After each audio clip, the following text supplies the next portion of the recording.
नमस्कार दोस्तों, आपका स्वागत है हमारे YouTube चैनल पर। कैसे हैं आप सब? आशा करती हूँ आप सब भी अच्छे होंगे। आज मैं आपके लिए कहानी लेके आई हूँ, शादी के लिए बोला झूठ।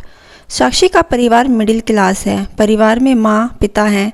साक्षी के जीवन में तब जिम्मेदारियाँ बढ़ जाती है जब एक दिन अचानक उसके पिता को पैरालिसिस आ जाता है।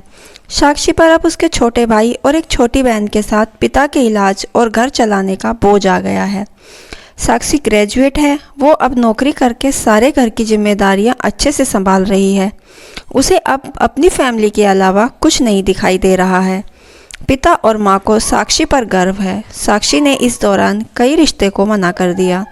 इसमें से कुछ उनके रिश्तेदारों ने बताए थे, इसलिए रिश्तेदार अब उससे थोड़ा जलने लगे थे।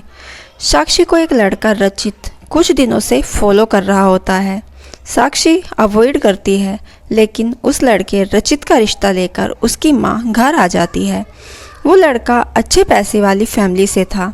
साक्षी को अब अपने माँ और पिता का बहुत ज़्यादा प्रेशर होता है। इस वजह से वो काफ़ी मनाने के बाद मान जाती है, लेकिन वो एक शर्त रखती है कि वो अपने घर को संभालेगी और नौकरी नहीं छोड़ेगी। लड़के की माँ यह मान जाती है। शादी होती है। शादी के लिए वो खुश है। शादी से पहले वो लड़के से मिलकर बात करना चाहती है, लेकिन लड़के की तरफ से कोई भी पहल नहीं होती। वो भी कुछ नहीं करती। जल्दी में शादी करवा दी जाती है। रचित शादी के दिन कई दिनों बाद उसे दिखाई दिया। वह बहुत नर्वस लग रहा था। वो जिससे पीछे खड़ा पड़ा था, शादी उसी से हो रही है, लेकिन फिर भी उसके चेहरे पर खुशी नहीं। साक्षी को बात अजीब लगती है। उसको अंदेशा हो जाता है कि कुछ गड़बड़ है।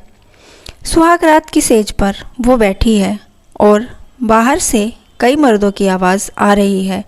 तभी वो बैठी बैठी सोचती है कि वो उन्हें आवाज़ से कैसे पहचानेगी, क्योंकि अभी तक उसने उसकी आवाज़ सुनी ही नहीं। और फिर रचित कमरे में आता है। चेहरे का रंग पूरा उड़ा हुआ रहता है। साक्षी एक नज़र चुपके से उठाकर उसे देखती है। वो भी बिस्तर के एक कोने पर बैठ जाता है।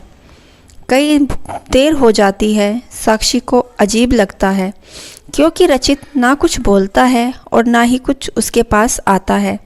फिर साक्षी ही पहल करती है और कहती है, सुनिए, आप इतने नर्वस मत होइए, मुझे आप पसंद हैं। रचित उसकी ओर मुड़ता है। साक्षी को उसको पूछती है, क्या हुआ, आप खुश तो हैं ना? रचित केवल गर्दन हिलाता है। साक्षी बोलती है, मुझे आपसे बहुत बातें करनी हैं, लेकिन आपने पहल ही नहीं की। चलिए अब करते हैं। रचित अभी चुप रहता है। साक्षी फिर बोलती है, आप कुछ बोल क्यों नहीं रहे? रचित की आंखों में अब आंसू आ जाते हैं। साक्षी घबरा जाती है। क्या हुआ, मुझे बताइए तो। रचित अब साइन भाषा में बताता है कि वो बोल नहीं सकता। साक्षी को धक्का लगता है। वो चुप हो जाती है और रचित से दूर हो जाती है। पहली रात ही उसे पता चल जाता है कि उसके परिवार वालों के साथ धोखा हुआ है, क्योंकि लड़के वालों ने इतनी बड़ी बात छिपाई। उसे धोखा बर्दाश्त नहीं होता। वो अपने घर वापस लौट आती है। उसके परिवार में भी इस बात का पता नहीं होता। परिवार वाले भी यह सुनकर शौक रह जाते हैं और अपने आप को कोसते हैं कि उन्होंने जल्दी कर दी, पहले पता लगवाना था। साक्षी ने फैसला लिया कि अब वो कोर्ट में बात ले जाएगी। शादी के एक दिन बाद ही बात तलाक तक पहुंच जाती है। साक्षी तलाक की अर्जी देती है। रचित की माँ साक्षी के घर आती है। साक्षी की माँ उन्हें भला बुरा कहती है। साक्षी उन्हें रोकती है। वो पूछती है, आपको ज़रूरी नहीं लगा कि इतनी बड़ी बात हमें बताना?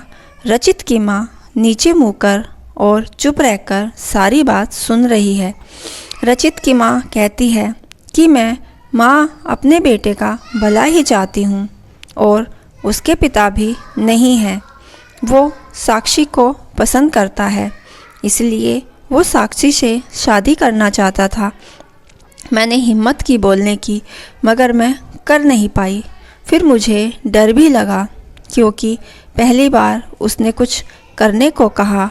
उसने तो मुझे बोला था कि तुम्हें सब बता दूं, और मैं चाहती भी थी, लेकिन मैं नहीं कर पाई।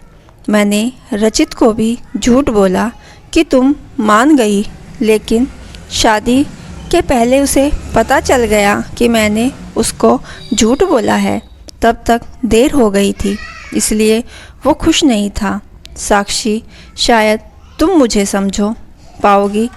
साक्षी अभी भी गुस्से में है। वो बोलती है कि मुझे रचित के ना बोलने से कोई प्रॉब्लम नहीं है। गुस्सा इस बात का है कि आपने धोखा दिया, झूठ बोला, और वो मुझे बर्दाश्त नहीं।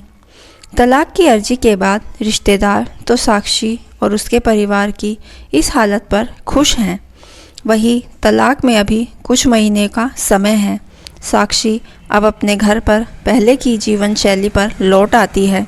वो जॉब पर जाती है और कुछ दिनों बाद फिर रचित उसे दिखाई देता है। दूर से ही बस अब वो साक्षी को देखता है। साक्षी के ऑफिस के बाहर वो लगातार आता है। 15 दिन तक साक्षी उसे अवॉइड करती है। फिर एक दिन उसके पास जाकर बोलती है, अब यह सब करने से कुछ नहीं होगा, और मैं नहीं चाहती कि तुम कुछ नाटक करो, इसलिए यहाँ आना बंद कर दो, समझे। साक्षी की बात को वो सुन रहा है। वो साक्षी को इशारों से कॉफ़ी पीने को कहता है, लेकिन साक्षी वहाँ से चली जाती है। अगले दिन फिर वही रचित खड़ा रहता है। साक्षी उसके पास जाकर कहती है, कॉफ़ी पीकर मेरा पीछा छोड़ दो। दोनों रचित गर्दन हाँ में हिलाता है। टेबल पर दोनों आमने सामने बैठे हैं। रचित अपने फ़ोन में कुछ मैसेज टाइप करता है। साक्षी उसको देखकर भी नहीं रही है। साक्षी के फ़ोन में मैसेज आता है। रचित का लिखा होता है, sorry but I really love you so much. कोई भी बोलने वाला मुझे से ज़्यादा प्यार नहीं कर सकता, और बात तो झूठी भी कोई सकता है, लेकिन आंखें हमेशा सच बोलती हैं। एक बार मेरी आंखों में देख लो, फिर तुम्हें जो सही लगे वो करना। साक्षी का सारा गुस्सा मैसेज पढ़ते ही चला गया। वो धीरे से अपनी आंखें उठाकर रचित की आंखों में देखती है, और उसकी आंखों से आंसू निकल आते हैं। वही वो उसको बोलती है, पहले ऐसी बात नहीं लिख सकते थे? मुझे आज तक कभी किसी ने ऐसे नहीं समझाया। वो खड़ी होती है और रचित को बोलती है, चलो मेरा सामान वापस अब तुम ही उठाकर ले जाओगे। रचित उठकर साक्षी को हक करता है। दोस्तों, आपको यह कहानी कैसी लगी हमें कमेंट करके ज़रूर बताइए। इसकी तरह अच्छी कहानियाँ आप यहाँ पढ़ सकते हैं। यहाँ उपस्थित शिक्षाप्रद कहानी आपका मनोरंजन करने के साथ दिशा भी देगी। तो बने रहिए हमारे साथ हमारे चैनल पर, और हमारे चैनल को सफल बनाएं, और हमारे चैनल को सब्सक्राइब करना ना भूलें। कहानी पूरी सुनने के लिए आपका दिल से धन्यवाद। हमारे चैनल को लाइक, शेयर, सब्सक्राइब करना ना भूलें।